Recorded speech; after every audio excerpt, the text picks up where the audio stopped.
വെളിയങ്കോട് മേഖലയിൽ ലഹരി വിൽപ്പന അക്രമ കേസുകളിൽ പ്രതിയായ വെളിയങ്കോട് മാട്ടുമ്മൽ സ്വദേശി ഐനിക്കൽ കുടു ഷമീർ എന്ന ബേജാർ ഷമീറിനെയാണ് വെളിയങ്കോട് നിന്ന് പൊന്നാനി ഇൻസ്പെക്ടർ അഷ്റഫ് എസിന്റെ നിർദ്ദേശപ്രകാരം SI Vinod, senior civil police officer Nasar, civil police officer Jithin എന്നിവരടങ്ങിയ അന്വേഷണ സംഘം അറസ്റ്റ് ചെയ്തത്.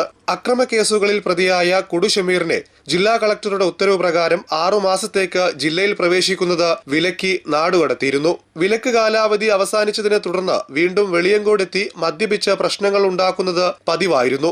2 മാസം മുൻപ് വെളിയങ്കോട് അങ്ങാടിയിൽ വെച്ച് മദ്യലഹരിയിൽ ബഹളം വെച്ചത് ചോദ്യം ചെയ്ത വയോധികനെ ആക്രമിച്ച് പല്ല് തെറിപ്പിച്ച സംഭവത്തിൽ പോലീസ് അറസ്റ്റ് ചെയ്ത് ജയിലിൽ അടച്ച പ്രതി ജാമ്യത്തിൽ ഇറങ്ങിയതിനു ശേഷം വീണ്ടും ജില്ലയിൽ പ്രവേശിക്കുന്നത് വിലക്കി കാപ്പ ഉത്തരവ് ഉണ്ടായിരുന്നു. അറസ്റ്റ് ചെയ്ത പ്രതിയെ പൊന്നാനി കോടതിയിൽ ഹാജരാക്കി വിയ്യൂർ ജയിലിലേക്ക് റിമാൻഡ് ചെയ്തു.